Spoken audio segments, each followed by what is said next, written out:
Good morning. Hello, everybody. I hope you're having a good day. Forgive the hair. I just woke up. Hi, doggo. Oh, and now he's gone. All right. Sorry, the neighbor is doing some stuff, and he's like a little skittish. Uh, Besides that, his name's Isaac. He says hello. But yeah, I just woke up. Forgive the mess of the hair. So I wanted to talk about this really quickly. Because this actually popped up on stream yesterday, and it was actually really cool. And it was something that I just didn't see coming. So, for those of you who don't know, there was a developer post on the mid season. Now, everyone's very excited for the mid season patch as we have the Thing and we have the Human Torch, the rest of the Fantastic Four coming to the game, as well as a major patch. But one of the biggest things that a lot of people took from it is that because of the mid season, a lot of people were scared because they planned on resetting ranks, at least I think 4 tiers, if I'm not mistaken. And this was received pretty much across the board by a lot of people that they think that that's just kind of unnecessary and that that's actually not a good idea, considering that the average Joe working 9 to 5 is going to have a hard time keeping up with the game. And I can sympathize with that. I'm a very busy individual, and then I have a part-time job trying to secure another job. So I've been all over the place playing very little Marvel Rivals. Basically, when I'm streaming is the moment I'm playing a lot of Marvel Rivals, or in the afternoon or night. That being said, so having a rank reset is a little disappointing. So they were going to plan on doing that with the release of the patch on the 21st of February. That, of course, changed very quickly. The devs then made another post not too long after it. And in this post, it was actually received in your in-game mailbox that you get, and it was actually really, really good. Instead of doing a rank reset so that people can get their cosmetic, which, if you guys don't know, if you go higher than gold or above, you get a cosmetic for a certain character. This season is Sue Storm, the Invisible Woman. And then if you get up higher, which is in like the Grandmasters, you earn a crest. Now, people, try to climb the ranks for these cosmetics or just to, climb the ranks. That being said, the devs, of course, want to roll out that cosmetic and put in a new one. So in the mid-season patch, they were planning on resetting a couple of ranks so that people could obtain those as well as, try and keep people engaged.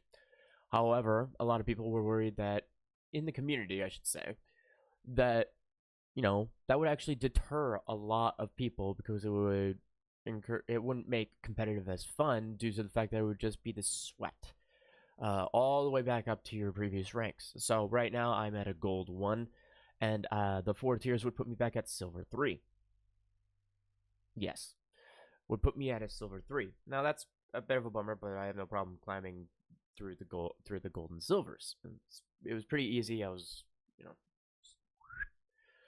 but not for a lot of other people who are either working a 9 to 5 job or are still trying to learn their skill level in the game. That's just the reality of it. That's what you're trying to do.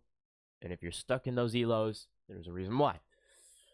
I know that will probably be a hot take for some people. But besides that point, a lot of people were a little bit bummed out about that because let's say you finally made it into the gold ranks and now you're about to drop back down in Helo Hell to your low silvers or high bronze. That's going to be a problem. So people were a little bummed out about that. Now, here's the thing is that if you were a Grandmaster above, you wouldn't drop out of those ranks. You would be instead have the opportunity to play 10 more games to get the skin if you manage to stay in those areas. Now, you don't drop out of those tiers. A lot of people were a little conflicted about that. And then, you don't, you have to play 10 games to get the new cosmetic. People were a little bit bummed out about that. So people in the lower elos get dropped out a couple of tiers while people in the higher elos just kind of just stay there, which was a little bit of a bummer.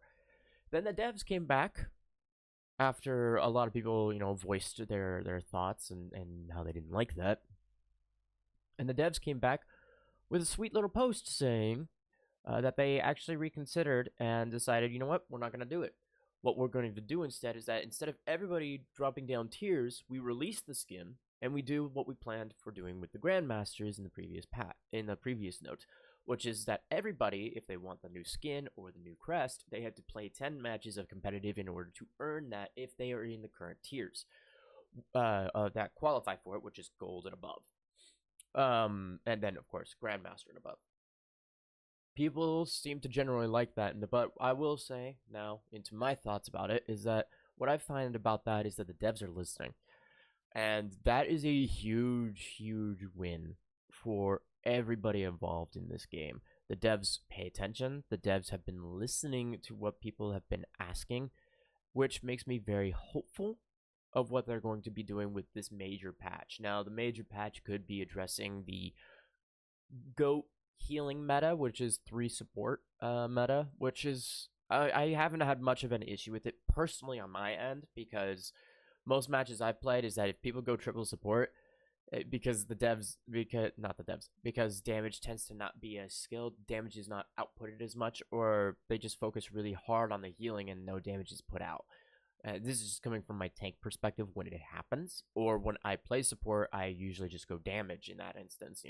You play a damage support like Adam, Mantis, or even Jeff the Shark. That they have good damage output, and so when you have 3 support, you don't have to worry about jack shit of healing, And of course, in the lower elos, people run it, but they don't know why people would run it. And that's for that reason, is that the 3rd support can absolutely just go absolutely nuts in the damage department. So in the lower elos, I haven't that much of a problem with it, but I bet in the higher elos, that's why people are having a hard time with it. Because again, I'm a gold. I don't know what's going on up there. I mean, I'm literally a 2 matches away from plat, and of course, I just woke up this morning. It's not like I'm going to grind those out just yet, but I want to because I'm excited. I'm so excited. It's so much. It's been a long time since I played, a hero shooter. But yeah, I wanted to give my thoughts on that, and honestly, I feel heard. I don't know about you guys, and I'd like to know your thoughts in the comments. I feel very heard, and it feels rewarding. It almost makes a good gamer cry, because there are a lot of games where the developers don't listen to jack shit, and they literally just pump shit out there. And I come from Dead by Daylight. I've come from Overwatch, and so not being heard as a community or as a consumer of said product, and people being given stuff that's basically just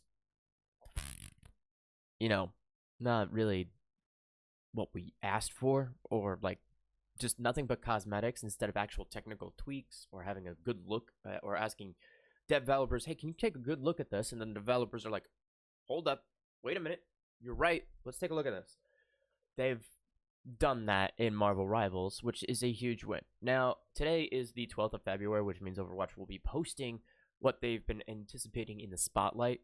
I will cover a video on that, because that's actually kind of important thing, especially for people who are anticipating, where the stance between Marvel Rivals versus Overwatch. And I think it's safe to say that it's no longer which one's the better game. I think it's safe to say that the competition is now what people are looking at, and this is a make or break moment for the developers at Blizzard for doing that. But that's not what this topic is about. Today's topic is about the fact that the devs at Marvel Rivals decided to listen to us, and actually have been listening to us across the board. I mean, there are a lot of things that people are like, oh, nerf this, nerf that, nerf that. The core concept of this game is that, you can't answer everything with a nerf. And I think that kind of goes without saying after the last patch. I'm not talking about the very small patch. I'm talking about the Season 1 patch that introduced Mr. Fantastic and the Invisible Woman. I felt heard again. There were some tweaks that I felt needed some just adjustments. There was not a huge amount of things. It was these small amount of numbers, but it seemed to make a huge difference, because it stayed to the identity of the hero that you had without it, being a significant change, and the game still feels as chaotic. And I think that's very, very important. This game thrives on the chaos that it ensues. It thrives on the illusion that you are, of course, a hero of a superpower, and that if you use your ability, you can break through a wall, literally. And I think that that's part of the game's identity, is trying to encapsulate that chaos. This game doesn't work without that. I can't see the game working without that. And the fact that the devs are listening to their audience is very, very nice, because this is a good sign moving forward, of course. I don't know. I don't know what you guys have a take on it. But my take is that I feel heard. It feels like a blessing. It feels good for me as a content creator, and it feels good for me as just a player in general, that I'm being heard as a consumer of the product that wants to make the product and keep the product fun. And that's the essence of any video game, is that fun is the definition. And that's why so many extremely popular games are still popular to this day, is because of how fun they are. But you don't see a lot of stuff these days being emphasized as fun, in at least, here in the United States, as fun when it comes to video games. A lot of the video games have just become a statement or some sort of uh, uh, uh cash grab or anything have you. And that was one of the biggest issues, and I'm just pulling this as an example of like how devs listen to their audience, is like how Dead by Daylight came to be. And that was a huge issue, and it still is a huge issue across the board. A lot of players have a hard time with it, and that's actually one of the core reasons why I decided to kind of break away. My last upload was, of course, a Dead by Daylight video, but that was for my hardcore killer challenge that I promised you guys. That's it. But, of course, recent content, I haven't even covered the 2v8 that's been released, because I don't want the 2v8. I don't want content. I want the game fixed, and the game is in the buggiest place I've ever seen it. And from what I'm hearing, although 2v is fun, they've been adding bots to make the queues faster, and apparently they're buggy as shit. I don't know. It's just a lot of chaos going on over there in terms of the game mechanic not working. What a shocker. But this just goes to show that content over quality is not what a lot of gamers want right now. We want a fun, good quality game. We don't want content shoved in our faces. It's basically, how do I say? People are wanting this, but the devs don't listen. So in order to keep them quiet, they say, tell you what, we'll give you something you guys always wanted. Here's the Alien chapter for release. People shut up for a good amount of time, and then it's back to everybody being mad about the quality of the game.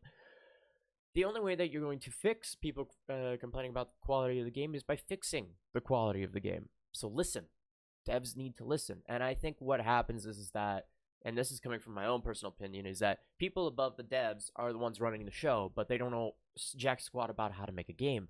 Therefore, it affects the devs' decisions, because whatever they say, the devs have to follow, because that's their job. The devs want to keep their job. It makes sense. But in the end, the game starts losing money, then the devs lose their job. It's not a win-win situation for a developer that loves the game. What needs to happen is that the creative people, the developers, need to be on top of it and making the correct decisions. Now, let's say that that's not the case, and the devs are, in fact, just not listening, and they're trying to make the game to pump more money into it. You can't really do that when people are not having a fun time. You're not giving them positive incentive, you're giving them a negative incentive. Because every time they complain, the community complains, and the devs don't listen, instead pump out a content thing. People are actually going to get more mad over time, because they realize, and people get smart. Let's just be real here. People do get smart at a certain point where it's like, well, I don't want content anymore. I want you guys to fix the game. The game is really out of whack. You have no idea what you're doing. It's not fun anymore. And that's the point, is that a game should be fun. Just hands down. A game needs to be fun, and that's why it makes money. That's why Marvel Rivals is making a lot of money, because the game is fun, and on top of that, the developers are listening. People didn't want a rank reset. We're not getting a rank reset. Instead, we are getting a cosmetic release if you were gold or above, and we are getting a massive patch with 2 new heroes. I call that a win, honestly. The fact that we as a community are being heard by the devs, and the devs are being extremely communicative to us, showing us the statistics in the video game, as well as trying to build a positive community, I should say. is really important. I think this is a good step toward building a positive community, and it will lower toxicity in the long run, I should say. Because when you have people who feel confident and trust their developers, there's going to be less toxicity, I believe, toward development of the game and more positive and constructive criticism toward the game. And the developers are not afraid of that. Clearly, they've shown us with this recent response to the tier list reset, which is really good. That means is that they're okay with criticism, they are responding, they are listening, and they give positive feedback on that. So I think now, as we as a community, should respond in a positive manner to that. I like this. This is a good sign that the developers at Marvel Rivals are listening to their audience when they need something, when there's something clearly that's just not fun or makes it a really difficult thing for people to do, which of course is grinding out the ranks if you're working a 9 to 5 job. And that's just reality, and that's 99.9% of everybody on the planet is working a job that's day to day, and so it's difficult. It's very, very difficult. I got a couple of buddies who work a 9 to 5. If they were to get on and then find out that they went from diamond to plat, that's sad. That's sad, and then they're not going to want to play competitive. But now that they released this saying that they're not going to do it, but instead they're just going to give us the skins, play 10 matches, then you get the next skins. Yeah. Okay. You win. You won that move. Developers, well done. And yeah, that's my thoughts on it. I hope you all enjoyed this little rant that I had this morning. I just wanted to share my thoughts on it. Let me know how you guys feel and what your thoughts are about the fact that the developers actually responded with such a nice comment.